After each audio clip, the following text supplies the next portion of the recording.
inevitably situations arise where there may be conflict among your team members, and that may impact the productivity of the team. So I was asking people for some examples and how to deal with that situation. So I'll start off with that first. I mean, I think that we all know, we heard it while we were at the GSB, that, diversity is why we're all here. And inevitably you will get people with diverse opinions, but you will also get situations where styles may rub other people on the team the wrong way. Now, most of the time this is not a big deal, because this is a volunteer thing, and most people don't take themselves that seriously. But, people can get pretty passionate about this. This is something everyone's doing with their free time. So Professor Maggie Neal did a whole session on this at our last training, and I do recommend that if you have a chance that you take a look at her presentation on the web. But I think the best thing to do to deal with the situation is that everyone on the team needs to take some responsibility for taking care of other people on the team. So if you notice that someone is being really quiet or consistently cannot be heard on the team, make a point of saying, gee, we haven't heard from, Lauren. So try to make sure, be aware of that, because you're always going to have a situation where certain people are going to be more dominant than other folks on the team. And, the way to make sure that people don't end up feeling marginalized and dropping off the team in the worst case, because it does happen, is to make sure that everyone pays attention to what's going on during team meetings, and even if it means taking a time out and speaking to someone one-on-one offline. So that's my best recommendation. It's the same advice I would give to any kind of team situation, and it's even more critical in a volunteer situation. So David's going to kick off the next answer for us. ACT teams sometimes experience what we call the slump in the middle, where the project kind of seems to lose momentum. I mean, this typically is a 6-month project. Some projects go on for much longer. And so David, can you give us some ideas on kind of how to keep the team going during these periods of time? We've already talked about how important it is to clearly identify what you're going to try to do and to get a commitment from the client as to their commitment of time. And if you have those things in place, I think that is really going to help you move through and avoid a slump. I think it's important to keep timelines short. My experience working with business school alums is that they can do pretty well for a short period of time, but if you try to do something that goes 9 months or a year and a half, other things intervene, all kinds of things, personal, work, and so on. So what I like to see is short timelines that are doable, and being clear on exactly what the deliverables are for each of the team members. My sense of this is that somebody who's not getting the work done in 2 weeks is not going to get the work done if you give them 2 more weeks.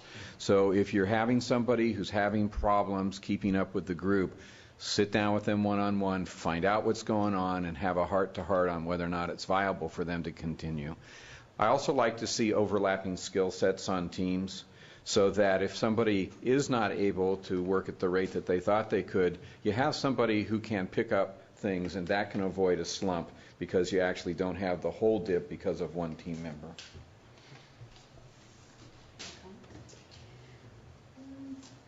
I guess one thing I'd say is probably it's good to have what happens is sometimes there's a flurry of activity and then you're waiting for something to happen.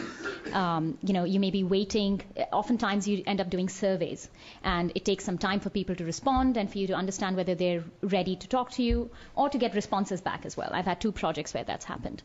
And you're sort of saying, okay, you're kind of waiting for the data, you're not sure what to do, and the team can lose a lot of energy doing that. And I think it's kind of useful to maintain some contact. It's easy to sort of say, oh, we'll just wait till we hear back, and then the energy of the team can kind of die down.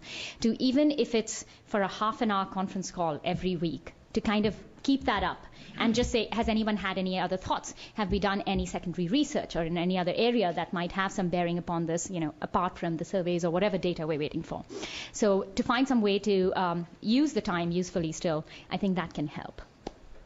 Yeah, and just to amplify your point, I think it's important to continue to have regular meetings, and hopefully in your project plan, you've designed some backup tasks so that when there is that kind of lull in the project, that there's some research that can still be done or some interviews that can be conducted. Try to overlap those tasks so you don't get a situation where you're just waiting for data. Okay, so this is a kind of a key question. I'm going to have David kick this one off. During the course of a project, sometimes someone chooses to either drop off the team or stop showing up for an extended period of time. Can you give us an example of where this happened and what your suggestions are on dealing with it? I can give you an example of where this happened. It was in the project that we just finished for the Oakland Zoo. In the middle of the project, the Oakland Zoo hired one of our team members as their COO.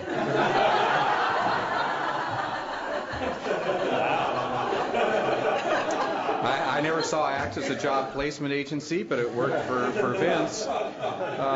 So what did we do? Well, it was actually kind of interesting because it was a bit of one of those things where the board consistently has wanted ACT involved with the zoo to try to get the executive director what they don't have the guts to tell him to do. And I think that you'll find the ACT teams brought in innocently in many cases with hidden agendas on the part of the board, on the part of the ED trying to fire the board, or to bring about some other change that they can't seem to do in a more straightforward way. In our case, what we did is we stopped communicating with Vince because we felt that we were going to be talking to them about things that might be controversial, and we wanted the chance to talk to the leadership of the organization first. Mm-hmm. Fortunately, what I talked about before of having some overlapping skills, we had a second team member who was a great number cruncher. And Vince and she had been doing wonderful analysis of the historical trends and what would happen if they kept going the way they were, which, as I mentioned before, would be out of business. And so she picked up the pace, and she took over, and we finished off the project. Now, I do hope that our plan is being instituted in a way the Oakland Zoo hadn't instituted our 3 previous projects for them, because we got our guy there. So I'm interested to check back and see how it's worked out. Any other comments? That's probably a more unusual situation. Very unusual. I think more often what happens is personal situations come up. We had a team member once who had an accident. There's nothing something can do. You can't do anything about that, and you're out of commission for a month. And what do? And one of the things that helps is actually team sizes. Sometimes it is unmanageable to have the agendas of everybody line up when you have 16 members, but it's nice for those situations when they do, get pregnant or have to move away, or, something like that happens where a personal situation comes up. So what I found generally is that, what you find is most of the team members are willing to just take on a little bit extra. In the case where you have very specialized tasks, then yes, you're hoping you have backup, because otherwise you're screwed. But you can always come to April and ask her for another person, or to get some extra help. I think that's another thing you can do. It's a little tricky because if it happens midway in the project, there's so much learning that has gone on that it can be challenging. But that's one place where having a team, more 5-6 members or so, does help, where you can take up some of the slack of the work. And often what happens is, at least a couple of times it's happened with me, the team member, when they come back, are more than willing to put in an extra effort towards the end, so then the other people can relax a little bit. That's what tends to happen mostly. My recommendation for team leader, when someone, I've been most familiar with the flake, someone just doesn't show up for a couple meetings, is for a team leader to directly address it. Find out what's going on, and then tell everyone else, this person's not showing up because of this. Because it's not great for morale when, geez, you're waiting 15 minutes. Is he going to show this time? It's sort of a downer to start every meeting on, is this person going to be here? So just address it. Yeah, and actually that's something that I recommend all the project leaders do, especially in the first meeting, is find out, what people's commitment really I mean, do they have the stamina for a 4 to 6 month project, and kind of establish that right away, because it's different when there's an accident, but often people really have planned absences, and make sure you find out. We had a team member who was studying for the bar. So we knew we were going to lose her at some point in the project. We had another situation where, we had someone who probably didn't remember his class year, who was a gray hair, and he was a very valuable member of the project, but he made it very clear that he only had, 2 months, and that he was going to be, on an extended vacation in Europe after that. So we really took advantage of him in the first 2 months. And, I think that's fine. You just need to be realistic. This is a volunteer kind of thing. And so, be upfront about it. Communicate really clearly with your project leader if you're going to be out, if there's some emergency at work, what have you, so that your project leader and the rest of the team can try to balance the remaining tasks, and you can still have a good project and a good result for your client. So the project leader role does involve quite a bit of extra work. And so the question I have for the panel is, what can your team do, for all the project leaders out there, what can your team do to make your life easier? And Jan offered to start that. I'll repeat something you said earlier. I think you said earlier, Sin, which is at that first team meeting when you're sort of dividing up into sub-teams, telling the team leader, telling the whole group, these are things that I have experience doing. These are things I want to get experience doing. These are things I know that I'm bringing to the team. So that just as your example, David, with, you had 2 people working on data and 1 dropped off, you still had 1 doing that. Just that redundancy, I think, would be the biggest recommendation I'd have about making a project leader's life easier. I think it's very similar to what we do elsewhere as community volunteers. Show up. So if you agree to be on the team, come to all the meetings, make an extraordinary effort, do your negotiations with your family and your workplace beforehand so that you can show up and make the most. Nothing's worse than having a team meeting and half the people aren't there. And then do the work. So if you agree to take a task on, do it in a timely fashion. And then contribute ideas. So bring yourself, try to carve out the time for it, and bring all of yourself when you are in those meetings. And it sounds pretty fundamental, but I would say that every team leader, if they had those 3 things happen, it would go very smoothly. I can't reiterate that enough, actually, in terms of doing stuff, doing the work, and coming to the meeting prepared. So if there's something to be discussed, then make sure you've read the material or done the work that's required. That to make sure it's really difficult sometimes to find that 1 hour in the week or 2 hours that everybody can meet from their busy lives, and you don't want to really spend that sort of updating people on what's happened, and be there on time. That's the other thing. Every 10-minute counts. So if you're meeting around lunchtime, get your lunch before you come to the meeting. It helps. It's little stuff like that.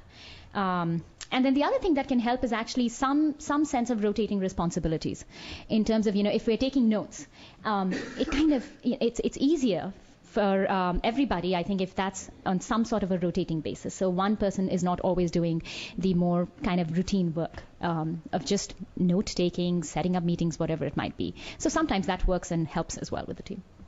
The only thing I would add is something I just said earlier, which was about clear communication.